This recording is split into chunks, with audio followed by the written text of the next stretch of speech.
Hello guys, this is your boy Heretic. Thanks for all the love and support.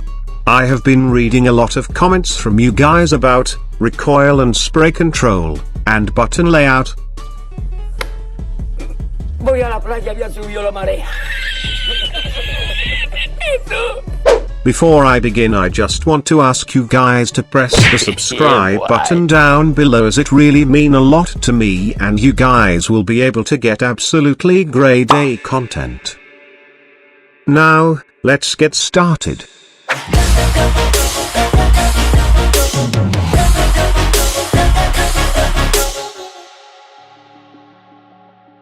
For someone who is just starting to play PUBG Mobile, you'll want to stick to the default 2-finger setup. But for someone who is now starting to grasp how to actually play the game, and for those who are just looking to change their setup, you guys can try for a 3-finger, 4-finger or a 5-finger claw. Not always, but many people they play better in claw settings. In case you're wondering what my setup looks like, this is it. I am still changing it time to time because no one is perfect.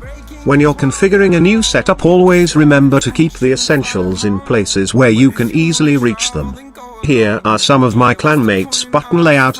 You can take a screenshot of the ones you like. Every single one of us are different, but these are set up according to our own needs. These are a variety of different setup, including 2-finger, 3-finger and 4-finger claw. So, don't just copy anyone's settings.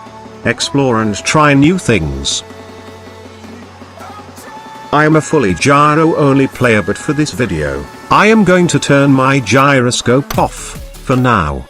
Let's go into the training grounds and equip M416 with my preferred attachments. For all non-gyro players, there are 3 things you have to understand: the grip you use, pulling down the camera, sensitivity of scope. Different guns work better with different foregrips, but note that this is my personal preference. For me, M416 with half grip works the best if I am using a 6x scope, but if I am using any other scope I prefer the angled foregrip. Angled foregrip seems more stable than the half grip. Vertical foregrip is an overall amazing grip for sprays, close range fights, long range taps and even bursts. But it mainly reduces the vertical recoil. Angled foregrip drastically reduces the horizontal recoil, and it works even better if you peek and fire. Half grip is one of the best grips for sprays and bursts, but for one taps it is probably the worst of the bunch. Light grip might probably be the most hated grip of the game, but it works flawlessly when using for long range one taps. Thumb grip is the best grip for bursts, and it also reduces the scope in time. Laser sight is the best for hip firing. When you're spraying down on an enemy, to control the recoil, drag your thumb downwards on the right half of the screen. Place your finger on the screen gently, and not too hard. I am keeping my crosshair right here and I will fire the gun, but I will not be dragging the right half of my screen to show you guys how much recoil this gun has. The recoil is too much, even though M416 is said to be the most ideal gun for almost everyone. This is because I am not actively controlling my recoil. To do that, I will have to drag my thumb downwards on the right half of my screen. Speaking of sensitivity, you must know and understand your personal sensitivity settings, in order to do a perfect laser spray. I am a gyroscope player and my gyroscope sensitivity for no scope, red dot, holographic, and 2x scope are 300%. For the best sprays and recoil control you can use the 6x scope, turned into 3x. Or the 4x scope if you are comfortable with its sensitivity. In sensitivity settings you will find 3 sections: camera, ADS, and gyroscope. I am changing my camera sensitivity of red dot from 110% to 200%, and here is the result of increasing my sensitivity. The sensitivity is so much that when I drag the right half of my screen, it is almost impossible to control the camera movement. Changing it back to 110% helps a lot, as this specific sensitivity is what I prefer.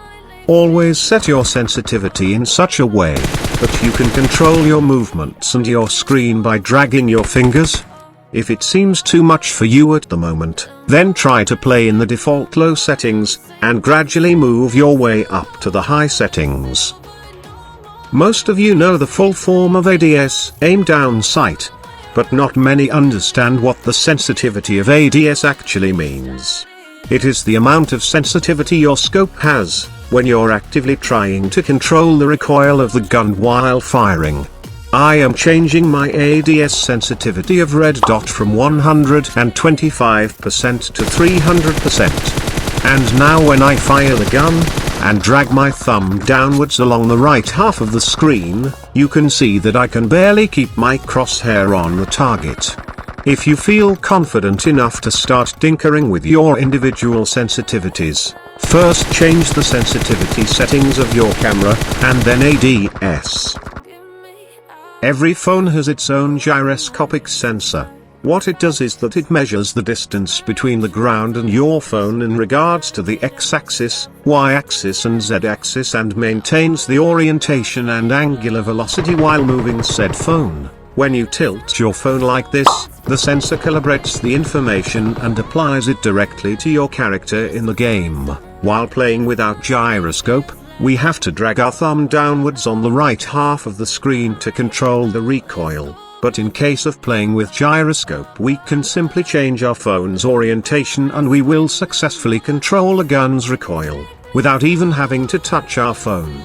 This helps a lot as you can easily control the recoil of guns like M762 and Groza, which have one of the highest recoils in the game, all while not even having to touch the phone at all. To control your gun's recoil, you have to tilt your phone downwards and backwards at the same time, like this.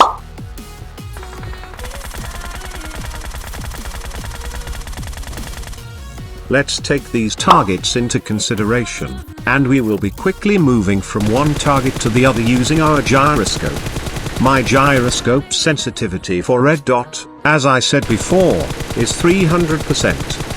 So when I go from this target to the next, I just have to move my phone a little bit. If I reduce the sensitivity to 50%, my crosshair practically doesn't even move from one target to the other. But lower sensitivities are essential for learning gyroscope, as starting from higher sensitivities will give you a headache, and you will feel like quitting gyro. But as everything in life, gyroscope has its downsides too. When fighting in extreme close range, after playing in gyroscope for some time, you will tend to move your entire body and hands in a very weird manner in order to keep your crosshair on the enemies. But if you were not using gyroscope, you could have easily knocked and clutched an entire squad because you would have had more control and movement on your fingers rather than depending entirely on your gyroscope movements. Another downside of playing in gyro is that you cannot play while laying down. Practice daily for a minimum of 10 minutes, till you get the hang of it. Once you feel confident enough, move on to drills for improving firepower, reflex, and start flexing your skills. Thank you for watching this video. Videos like this require a lot of time and hard work. Hit the like button and share with your friends. Drop a comment down below about what you guys want me to make the next video on.